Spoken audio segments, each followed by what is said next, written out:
Hello there everybody and welcome. In this video I got you my first Necromancer guide for the Primals, and it's going to be the first of a few new Necromancer builds now that Necromancy has been reworked. This one works with the Primal Crow totem, and it is really something else. I was able to beat down things that I shouldn't have been able to beat down, and it has a tremendous late game. So let's get over the moving parts and have some fun with it.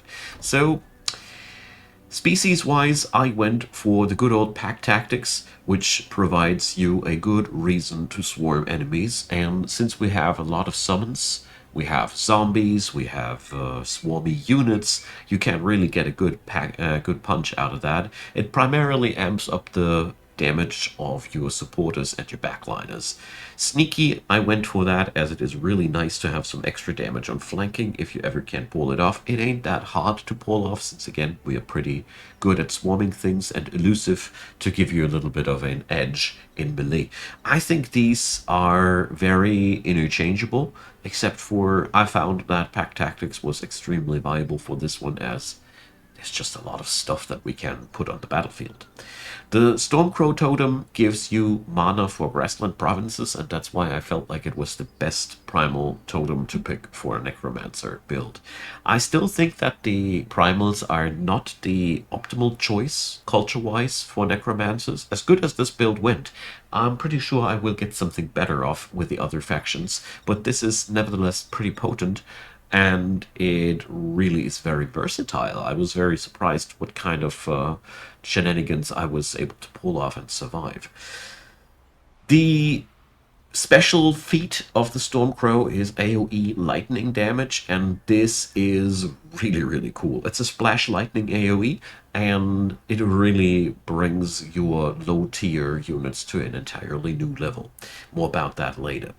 I went here for a combination of gifted casters and powerful evokers, as we have again a lot of battle mages and supporters on the field, and gifted casters gives you a nice ability to have lower costs, more casting points. Of course, a worthy option to replace powerful evokers with would be mana channelers, because mana channelers make summonings cheaper, and our summonings out of the soul tree might not profit from that, but you still have to pay mana for your battlefield summons, and we use a lot of these too, so it wouldn't be a lost cause if you'd picked it. But I really like that one as it helps you to provide a ton of combat casting points, and that is really powerful. Also, it provides you a free supporter to begin the game with, which is always a nice power card. Now, let's move over to the tomes before we talk strategy. As with all Necromancer builds, we should definitely start out with a Tome of Necromancy.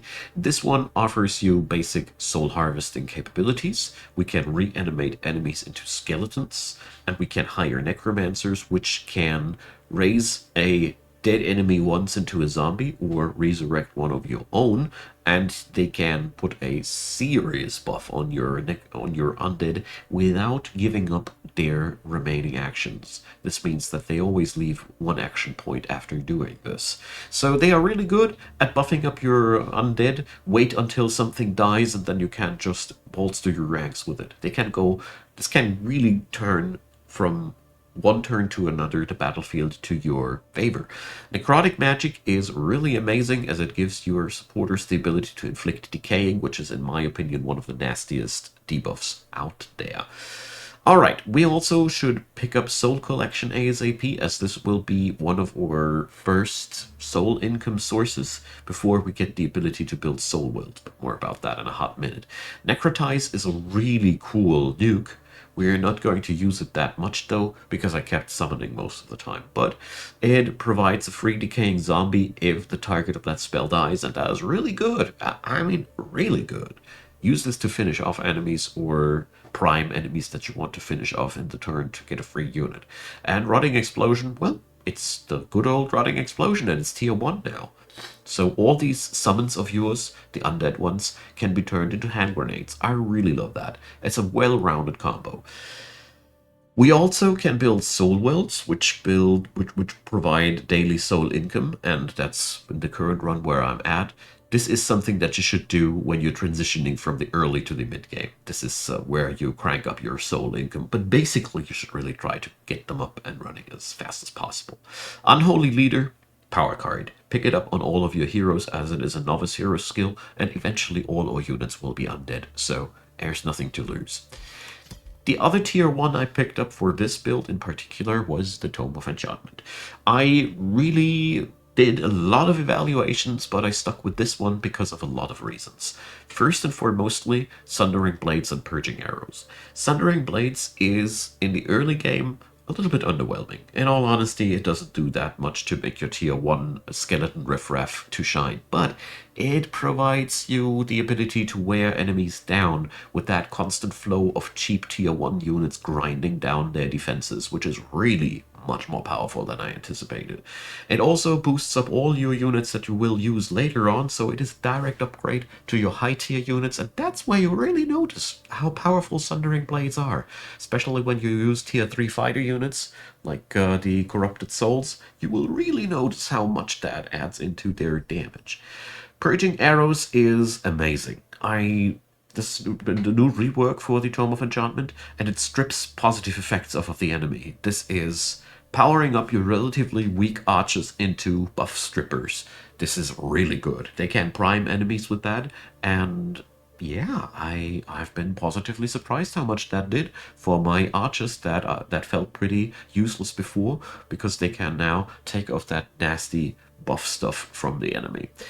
Spell Tempered Shields is also really nice because, again, we have a lot of skeleton warriors that use shields and all. So this is a well-rounded package that provides a good foothold for your entire early game. And if anything else fails, you can also summon up yourself copper golems if you pick mana channelers. They also come dirty cheap and evolve eventually into pretty useful bronze golems, which are pretty good complement to your roster. You shouldn't underestimate them. If you ever need a swarm of really robust units, they're really, really amazing. So Awakened Tools, I didn't play that much with it, but it is pretty powerful, especially since it can help you to crank out a substantial amount of units out of your cities. So, Runecarver's Camp is interesting because it provides mana per quarry, but apart from that, there's not much to say about it. So, in the tier 2 realm, we go for the Tome of Souls, obviously, as the first one, as it gives you this crazy dude. These guys, you should really try to get as many of them as you can afford on the table. They're pretty costly in terms of souls, but they are really, really good units. They can nuke enemies with low moral to just kill them outright, or it's a decent 30 damage nuke with a always hit chance, and it has a decent range. These guys are so nasty. These are the real first power spike in your build. Bone Horror Reanimation, well, it gives us tier 3 shock units, so the new Bone Horror is no longer a tier 2 shock unit, it's a tier 3 shock unit, which makes them so much better than their old counterpart. And they also shed off a decaying zombie once they reach 50%, so they don't need to die to produce an extra unit, so they're really, really good now. They cost you 50 souls for resurrecting them, so that is quite costly, but on the other hand, you get really good access to shock units, so these cost you basically nothing except for killing tier 3, tier 4 units, and these guys, they need to be summoned during the turns, but this is where you will put your souls for a while into. Soulbinders is an amazing upgrade for all your magic troops, because soulbound units drop more souls when they die, and there's also a chance that they transform into one of your units that you can't just hand grenade or disrupt the enemy with. It is amazing. And also 20% damage buff for soulbound targets. I really, really, really love that. I don't know how much these effects really are now increased. I really struggle always with that. I really wish they would just give us a second tap for non-repeating attacks instead of that, but it is what it is. So, Restore Undead Army, well, it is an interesting thing as it costs you souls. So if you have ever a little bit of souls over, use it. Soul Overflow is another battlefield spell that uses souls and it gives you a negative status purge. This is, in my humble opinion, the primary use of that one. The buff is not that strong, and the max HP thing, well, I mostly use it to counter AoE, hex AoE unit unit debuffs. That's what I use it mostly for. Now then, Soul Collector is also for heroes available. Use it, it's super powerful. And the other one that we pick up is Tome of Summoning. Since all of our units that are undead, wait a second, give you the demonstration here, they're all magic origin units, so your entire army is benefiting from this tome. That's why it is so good. Arcane Restoration gives you a battlefield wide heal, basically. Well, not your racial units, but I fielded mostly undead units as my Necromancer here, and this is, yeah, this is something. We can also send one of our Super Saiyan, and we can damage enemy summons. So this is really good to have a trick up your sleeve if the enemy tries to use the same trick against you. The Astral Keeper is an amazing new battlefield summon. You see, that's why I recommend Mana Channelers. And they can heal. That's amazing. And they can also put a revenge thing on your troops. Static Charge is super good for your cheap riffraff, as it is then even more annoying to get rid of them. I really like that. The Astral Serpents, I would honestly recommend to skip them, as they have no real part in your roster. I mean, you can use them. They're really good. Don't get me wrong. If you like them, by all means, use them. I would personally just use Corrupt Souls instead of them, because we have a lot of undead bonuses going on in this build. Summoning Well is really cool, because you see, we get more of the juice that we need, and believe me, this build can't have enough mana. Because the more mana, the more troops. End of the statement. So, yeah. Give me those summoning wells. They also make combat in your own home turf really, really cool. So, Wisp Familiars, they play really nicely into our Primal Crow thing, as these are ranged attackers. And yeah, what can I say? I really like them. So, tier 3 wise, we obviously go into the Necromancy realm, because there's a Necromancy tome for every tier here, and that's going to be Great Transformation in our case. So, we get the Major Transformation to make our entire species undead and life-stealing, which is really good, but not as good as you might think. It's mostly to give yourself the ability to buff your people with undead type things. I mean, the lifesteal comes in handy too, especially since all your undead units also, as far as I know, will have that too. So, Bone Dragon Reanimation, obviously the superstar here. It gives you tier 4 units for killing tier 5 units. So this brings up the weird case that if you have a neutral camp of tier 5 units standing somewhere, don't kill it. Before you have this tome, you would miss out on an opportunity to create yourself easily a Bone Dragon. It's a little bit of a weird situation, but I really want to stress out how good it is to keep up these tier 5s that you can have. Now, Necrotic Spires is just stupidly powerful once your units are undead, because, you know, your cities are really hard to conquer. And Domain of Dead, well, yeah, we just get even better. And the enemy is soulbound to begin with. I really love that. Desecrate Structure gives you an option to transform mana into more soul income. Really good stuff if you need it. And Fetid Legion, yeah, go for it. I mean, it makes everybody more brawny, and it weakens the enemy by just standing right next to him. Also goes for heroes, but this is a really good one. The other tier 3 one in this build, I recommend Amplification. Straightforward, it gives your ranged units finally something to shine with. It really fits decently nice into the splash AoE that we already got. Frenzying Focus makes a good complement to your supporters, and Astral Blood, since we are spell casting a lot, finally gives us a nice critical hit chance as well. Amplify Minds is another knowledge steroid. I like it. And, well, Amplification Pylon, we do have a couple of nuke spells that we can use it with, but I didn't find that this was the real superstar here. Spell Amplification is really cool. Don't sleep on it. If you want to use tactical nukes, somebody on your roster should have it. And yeah, Resonance Fields. I love them. Even more battlefield casting. What's not to like? So, Let's talk about the tier 4 tome here, the Reaper one, which is your pretty much your final part. You gain the Reapers, which are just outright bonkers. They're tier 5 mythicals. They cost an insane amount of souls, and act accordingly. You want a couple of souls left for these. Marked for death. Death is insane. You just put it in somebody and they die. End of the line. It just takes a while, but Visions of Death is just applying damage turn by turn by turn and spams the battlefield with decaying zombies. Stupidly powerful spell. I don't know what they smoked when they reworked that, but I love every inch of it. I guess your enemies will hate it though. Greater reanimation, well, what can I say? It is just like the resurrection spell with zombies, just we get corrupt souls instead. It is amazing. It is super powerful. And yeah, soul siphons, even more souls for sieging cities with an insane amount of hand grenadable decaying zombies. And yeah, we can also increase souls for keeping our cities at a status quo. I don't like that one too much, but it is powerful if you really need a couple of souls quickly. And don't sleep on greater corpse consumption, making your heroes insanely tanky. From that part on, I leave it up to you. I mean, there's a couple of options that you could take. I personally would go for Oblivion, as I love what this offers on top of the Necromancy that we already got. We gain an insane access to disabling capabilities, but that's not so important. Let's move on to the strategy part instead.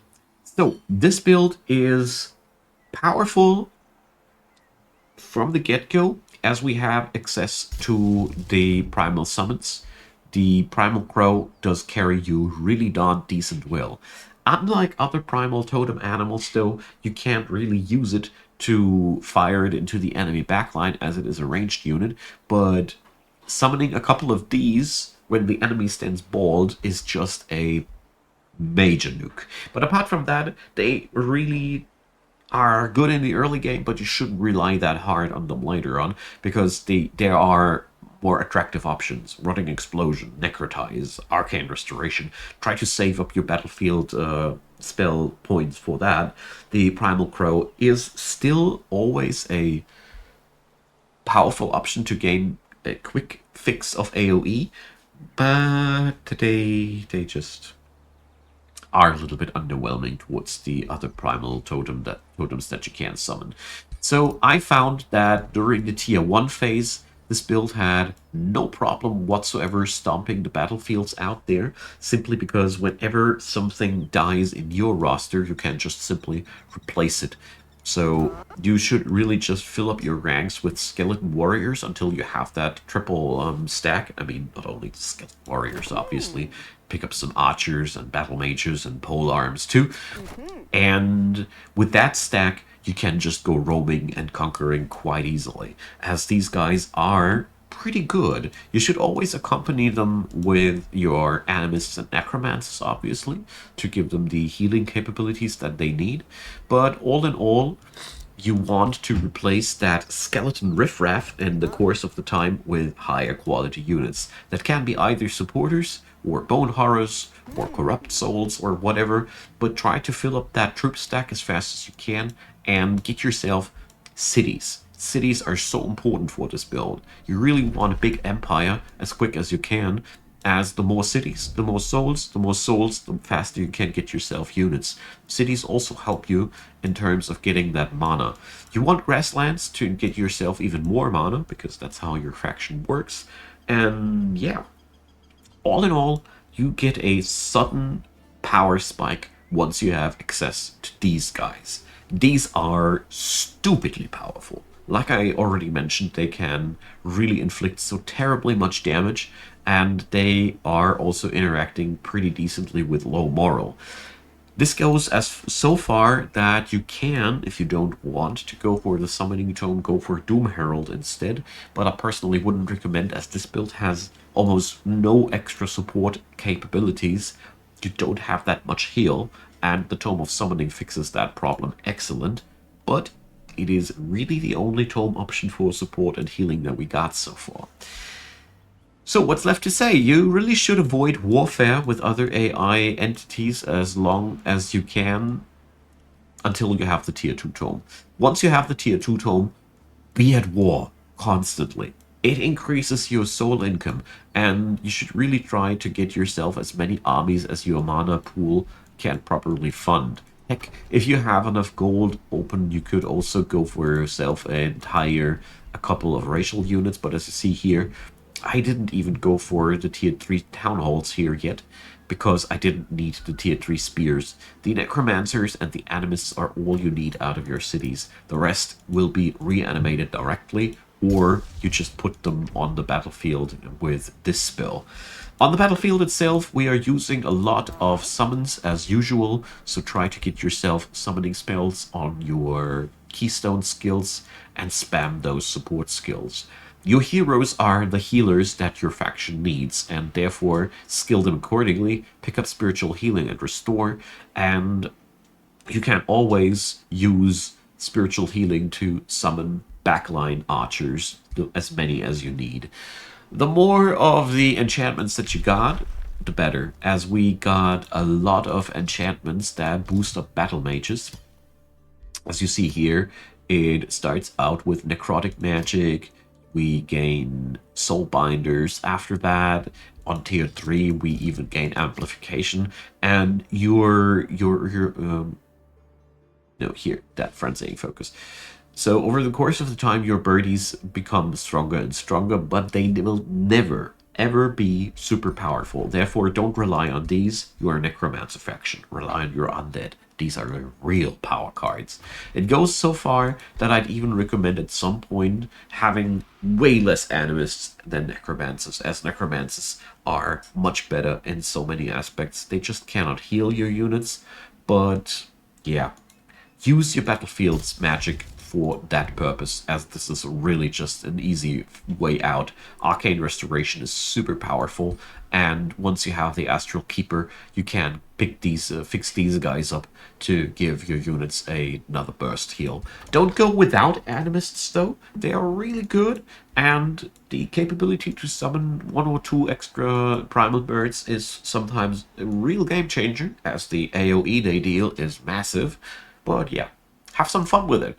I think I'm really, really happy with the state of Necromancer right now, but I'm also very eager to see what I can pull off with all the other cultures. So let me know in the comment section which ones you are most eager to see next. Necromancer builds, I mean.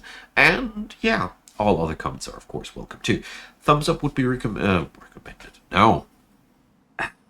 Words would be appreciated, and a subscription would be really, really nice. Check out the description box. There's a ton of different links to find down there. There's a Discord, there's Twitch, and there's also PayPal, Patreon, and Buy Me a Coffee if you'd like to support the channel. I'd be super happy. Also check out the channel membership system, giving you early access to all the things that I have pre-uploaded. So, thanks for watching yet again. Thanks for being around until the very end, and see you all next time. Bye-bye.